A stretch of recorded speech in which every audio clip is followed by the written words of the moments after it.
Minta kesediaan waktunya untuk merapat ke sound system.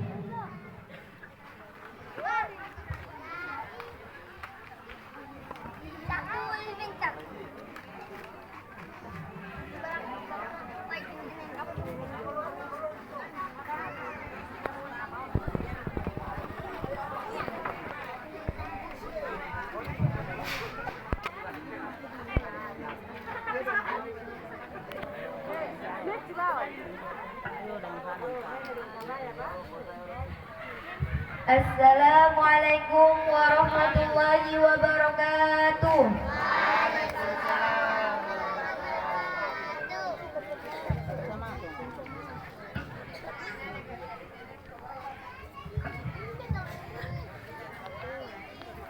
Salam sehat untuk semuanya yang hadir pada acara ini. Perkenalkan, nama saya Dita Makakita. Saya yang akan membaca alur cerita. Perkenalkan, nama saya Nidi Hasita. Saya yang akan berperan sebagai Darmi, anak durhaka.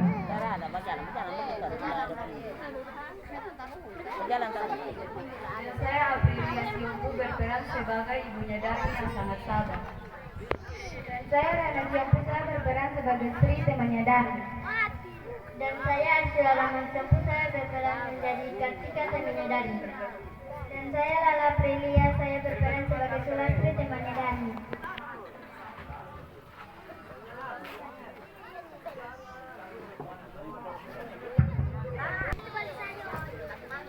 Siang ini aku akan menceritakan sebuah kisah anak durhaka yang dikutuk menjadi batu yang berjudul Batu Menangis. Penasaran ya dengan ceritanya? Yuk kita saksikan penampilan perwakilan dari TPQ Asyukur.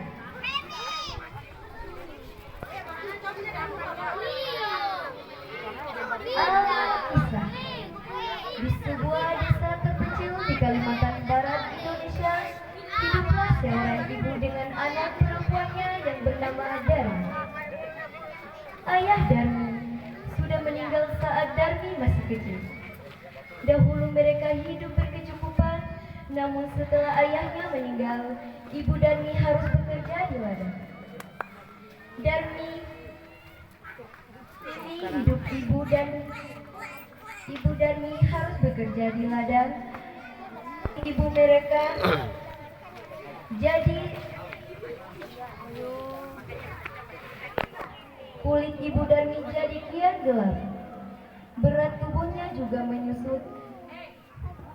Semua dilakukannya demi Darmi, putri satu-satunya. Namun apa yang dilakukan Darmi? Dia tidak mau membantu ibunya bekerja. Kerjanya setiap hari dan dia juga enggan keluar rumah. Dia jadi takut kulitnya gelap seperti ibunya. Suatu hari, Ibu Darmi hendak bekerja di ladang.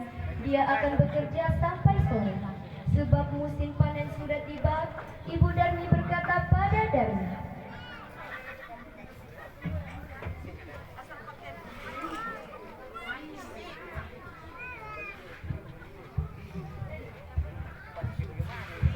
Darmi, bisa kamu masak hari ini, nak? Ibu tidak bisa pulang siang ini karena harus menyelesaikan panen kita. Kalau kamu sudah selesai masak, bisakah kamu membawakannya ke ladang untuk ibu? Darmi yang sedang menyisir rambutnya yang indah terkejut.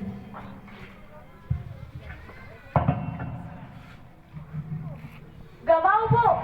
Nanti kalau aku masak, rambutku jadi bau kuku, karena aku habis keramas. Lalu, kalau aku mengantar makanan ke ladang, kulitku jadi hitam. Ibu Darmi hanya menggeleng-gelengkan kepala, sedih. Di ladang Ibu Darmi bekerja dengan keras. Dia mengumpulkan hasil panen. Besok ia akan menjualnya ke pasar. Dia tidak mempedulikan perutnya yang lapar.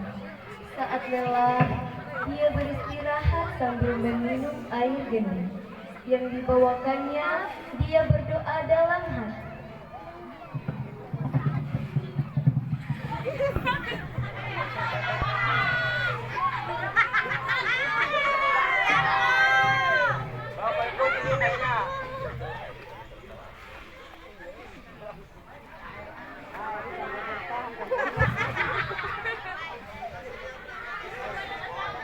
Ya nggak tahu Bu.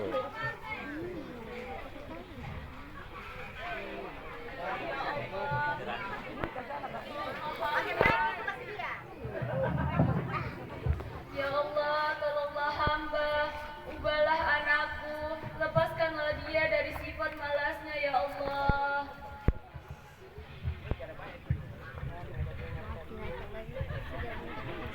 Setelah pulang dari ladang, Ibu Darmi pulang ke rumah. Betapa terkejutnya di sana tak ada makanan yang bisa dimakan. Darmi sama sekali tidak memasak. Darmi yang melihat ibunya pulang malah marah-marah.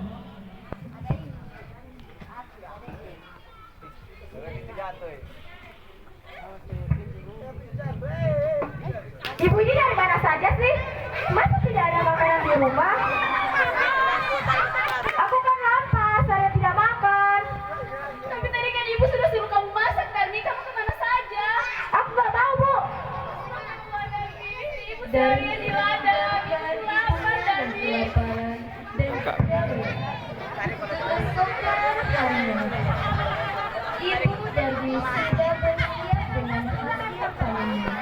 Dia akan pergi ke pasar.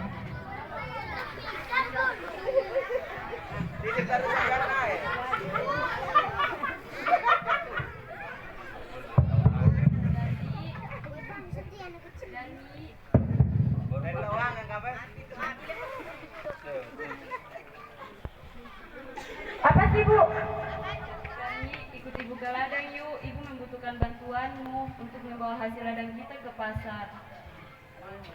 Nggak mau, Bu. Nanti kulitku kotor.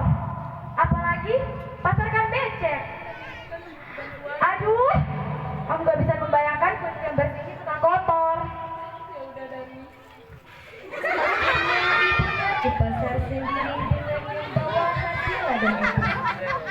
Sorenya Ibu Darmi membawa uang hasil panen. Tidak terlalu banyak, cukup membeli benih dan makanan. Beberapa hari, Darmi yang melihat ibunya menghitung uang segera mendekatinya.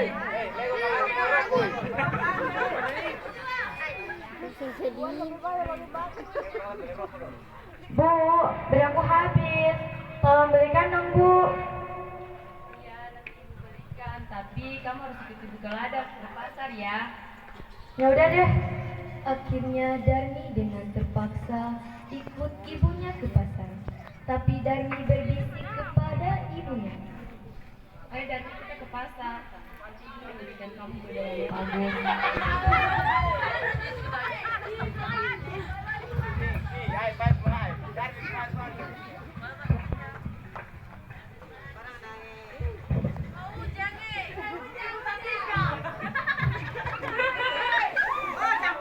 Bu, nanti kita jalannya jangan berdampingan ya.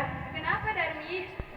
Pokoknya ibu jalan aja di belakangku. Ya Allah, Darmi. Darmi sebenarnya malu berjalan bersama ibunya yang berkulit gelap dan wajah yang tak terawat.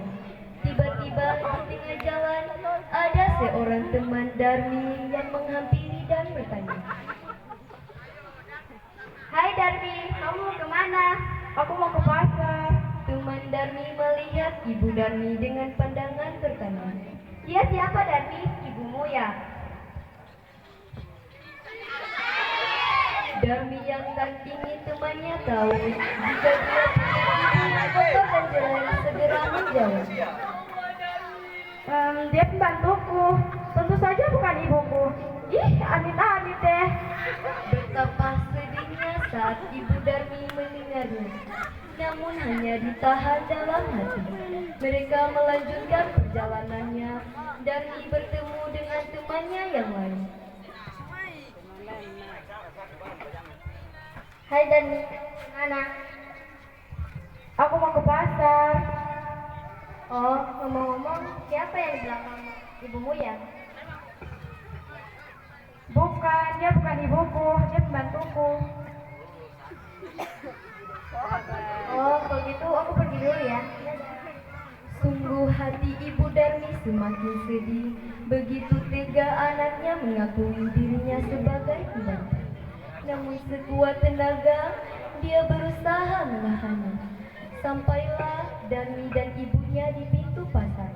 Saat mereka akan memasuki pasar, lagi-lagi Darmi bertemu temannya yang lain. Darmi, tumben kamu ke pasar. Siapa yang berjalan di belakangmu? Dia pembantuku. Ibu Darmi tak kuasa menahan air matanya. Dia sudah tak tahan lagi.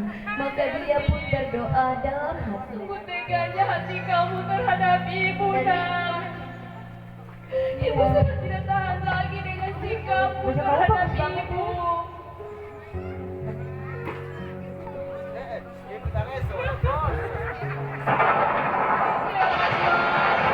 Hamba sudah tidak kuat lagi dengan sikap anak hamba.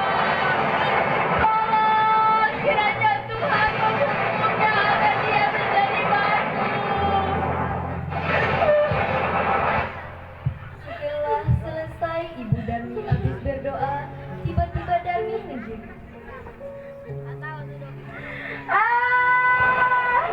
Ibu, tolong aku. Ada apa dengan kakiku? Kenapa tidak bisa digerakkan lagi? Maafkan ibu, nak. Ini semua gara-gara perlakuan kamu terhadap ibu.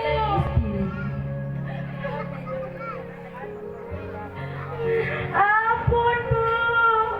Ampun. Semuanya sudah terlambat, Darmi.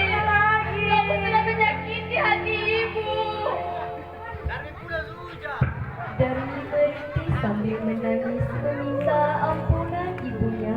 Sayang semua tak bisa kembali. Darmi tetap menjadi batu. Dia harus menanggung hukuman karena telah durhaka terhadap ibunya yang sudah merawat dan menjaganya hingga dia besar. Batu itu akhirnya dipinggirkan orang-orang dan disandarkan di tepi. Hingga sekarang masih ada di Kalimantan Barat dan dinamakan Batu Menangis.